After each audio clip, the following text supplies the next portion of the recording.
Welcome to our Springsure episode, guys. So Springsure actually really surprised us with how much there was for us to see and do. So if you actually happen to be passing through, there is a caravan park with minimal sites, and there is a free camp at the Virgin Rock Rest area. Unfortunately, Wiki Camps, and I don't know how many others, still advertise that you can stay at the showground. You can't. It's been a big council thing.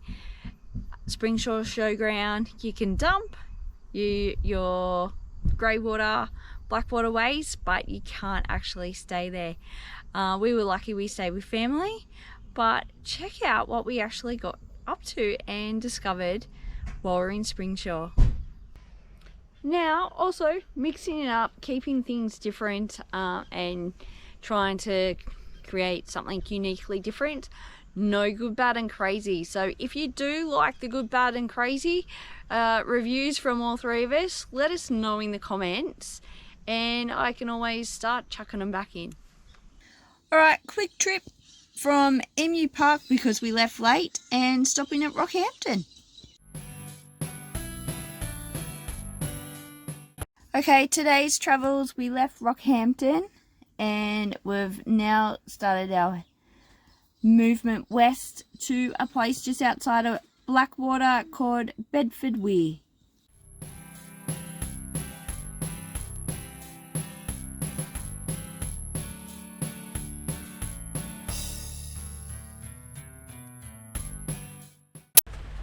Alright, here's keeping it real and road trip reality. So as you can see, we're inside.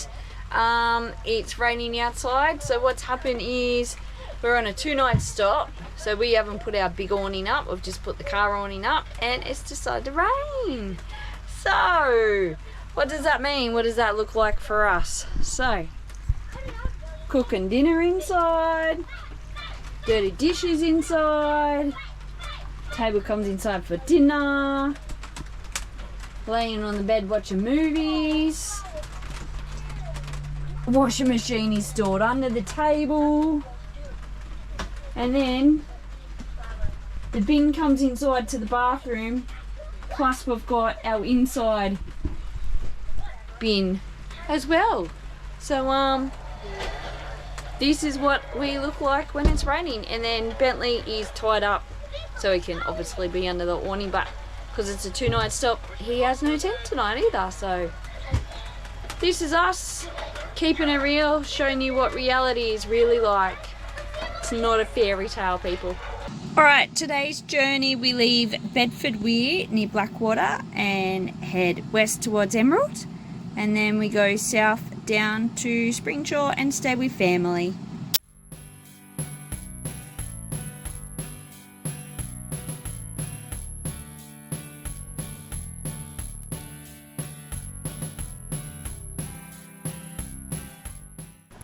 Alright, this afternoon we are out and about checking out what sites there are in the Springsure area while we're here. So we've entered into the Minerva. This path is rocky as. So we have headed out to Minerva, and it doesn't help, we're wearing pluggers too. We are at Minerva National Park, which is only a short drive out of town.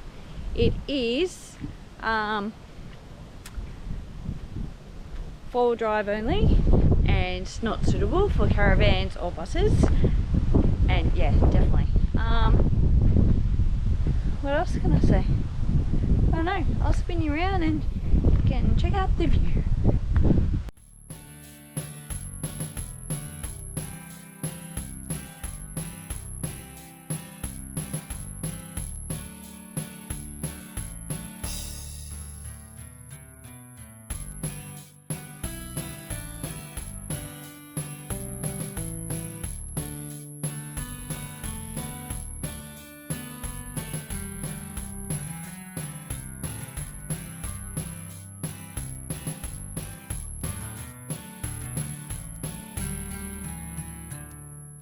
Right, we are now moved on down the road to a place called Skyline Lookout. So we've got an 800-meter walk.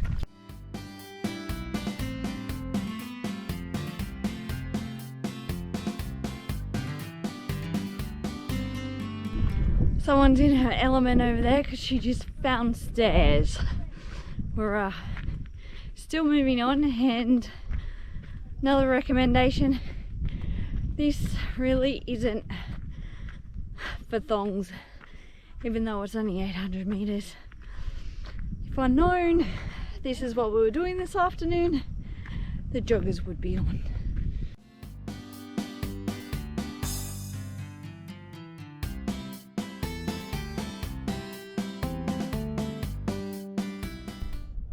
And look at that, we've popped out now closer to Springsure and on the other side.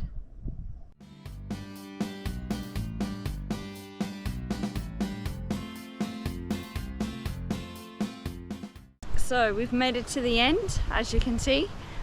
Quickly, before the battery runs out, because I didn't bring a spare one with me, this walk is not for someone that's unsteady on their feet or doesn't like stairs or anything like that, even though it's 800 meters. For anyone that hasn't got a mild level of fitness, I probably wouldn't recommend it. And I'll also add in, as we drove in yesterday from Emerald to Springsure, looking at this mountain range, you know what I thought to myself? It looks volcanic. Guess what? We've found more volcanic mountains.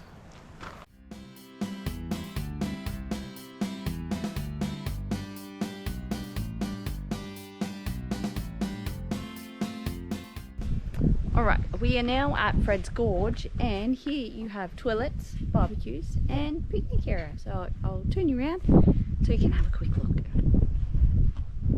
Toilets through the bush.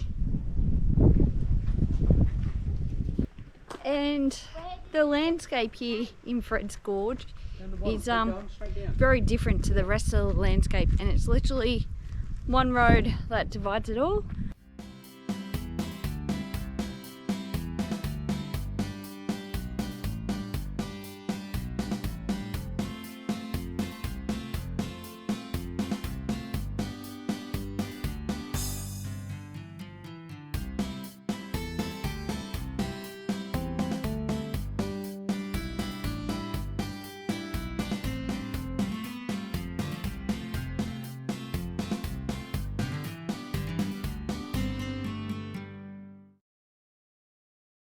Here we are walking to the massacre graves.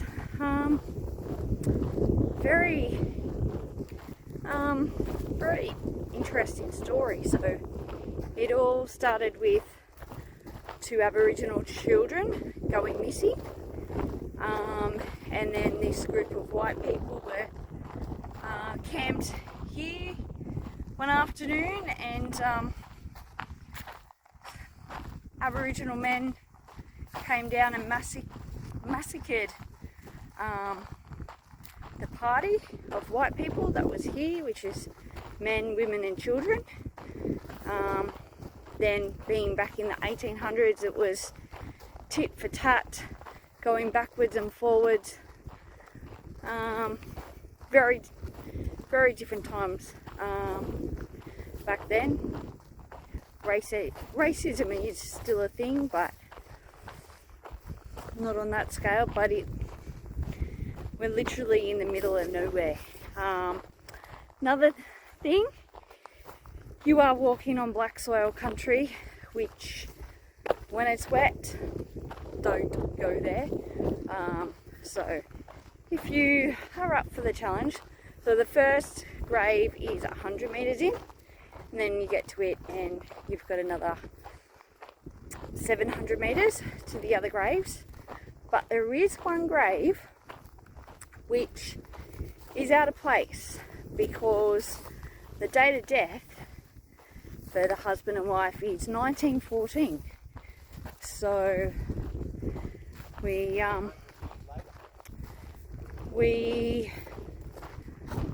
yet to research more or find out more information about that,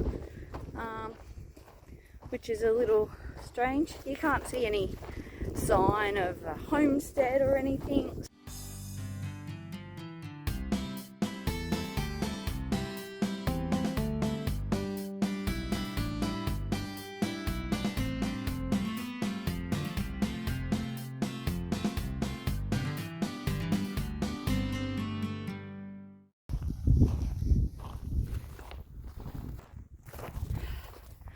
Follow the yellow post, guys, otherwise you're stuffed. You literally are walking through a paddock of long grass, so make sure you're wearing appropriate clothing and footwear, and obviously, you know, the weather, be mindful of things that could be out here. Now guys, please be mindful and respectful. You are walking through someone's paddock, so please, no rubbish, and stick to the track, and obviously if there's cattle or